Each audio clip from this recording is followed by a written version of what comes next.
for those who will follow us. And so today, friends, we recommit ourselves to this cause and a new AUKUS vision.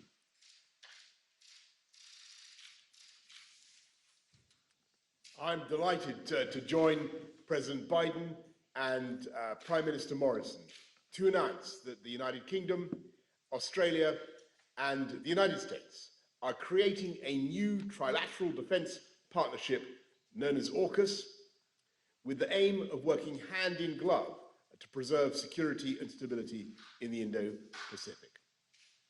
We're opening a new chapter in our friendship, and the first task of this partnership will be to help Australia acquire a fleet of nuclear-powered submarines, emphasising, of course, that the submarines in question will be powered by nuclear reactors, not armed with nuclear weapons. And our work will be fully in line with our non-proliferation obligations. This will be one of the most complex and technically demanding projects in the world, lasting for decades and requiring the most advanced technology. It will draw on the expertise that the UK has acquired over generations, dating back to the launch of the Royal Navy's first nuclear submarine over 60 years ago. And together with the other opportunities from AUKUS, creating hundreds of highly skilled jobs across the United Kingdom, including in Scotland, the north of England, and the Midlands, taking forward this government's driving purpose of levelling up across the whole country. We will have a new opportunity to reinforce Britain's place at the leading edge of science and technology, strengthening our national expertise, and perhaps most significantly, the UK, Australia, and the US will be joined even more closely together, reflecting the measure of trust between us, the depth of our friendship, and the enduring strength of our shared values of freedom and democracy. Only a handful of countries possess nuclear-powered submarines, and it is a momentous decision for any nation to acquire this formidable capability, and perhaps equally momentous for any other state to come to its aid. But Australia is one of our oldest friends, a kindred nation, and a fellow democracy, and a natural partner in this enterprise.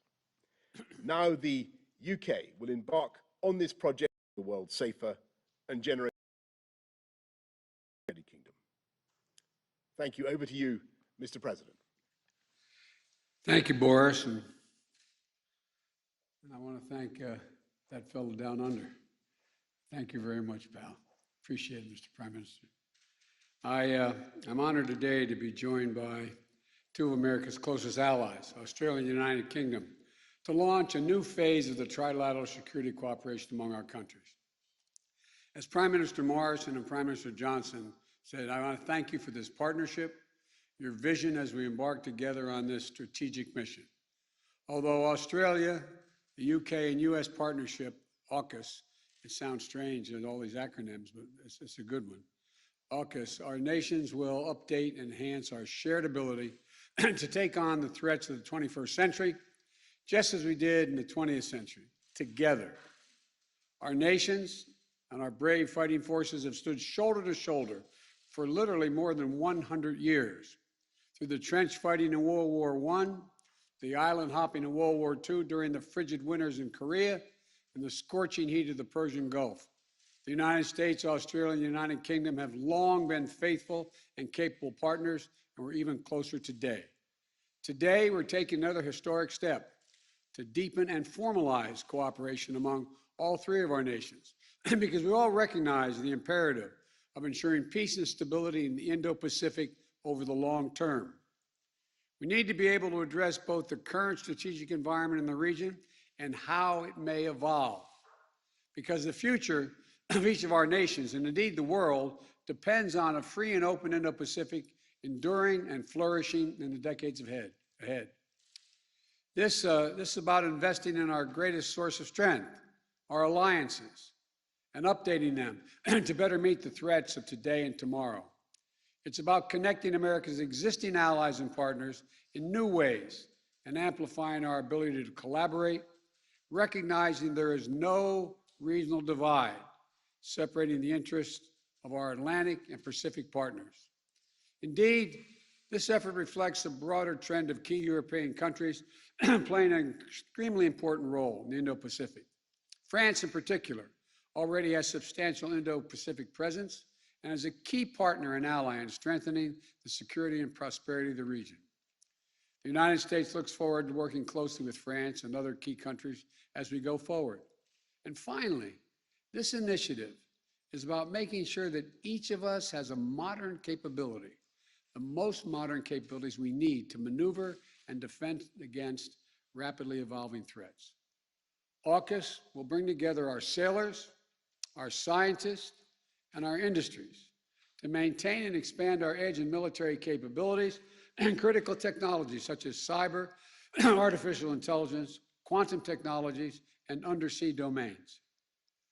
Now, as a key project under AUKUS, we are launching consultations with Australia's acquisition of conventionally armed nuclear-powered submarines for its Navy, conventionally armed. I want to be exceedingly clear about this. We're not talking about nuclear-armed submarines. These are conventionally armed submarines that are powered by nuclear reactors. This technology is proven, it's safe. And the United States and the UK have been operating nuclear-powered submarines for decades. I have asked Secretary Austin of the Department of Defense to lead this effort for the U.S. government in close collaboration with the Department of Energy and the Department of State. Our governments will now launch an 18-month consultation period to determine every element of this program, from workforce to training requirements to production timelines to safeguards and non-proliferation measures and to nuclear stewardship and safety to ensure full compliance with each of our nation's commitments under the Nuclear Non-Proliferation Treaty. We'll all undertake this effort in a way that reflects the long-standing leadership in global non-proliferation and rigorous verification standards in partnership and consultation with the International Atomic Energy Agency.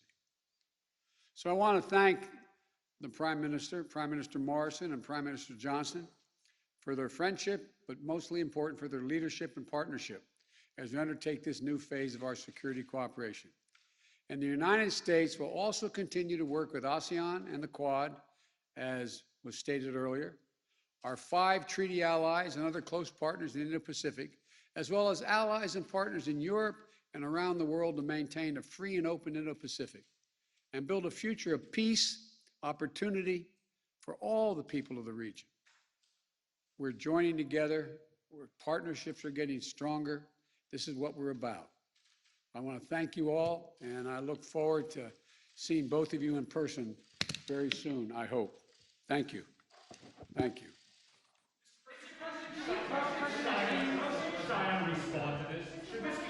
Mr. President, did you tell President Xi when you spoke to him last week?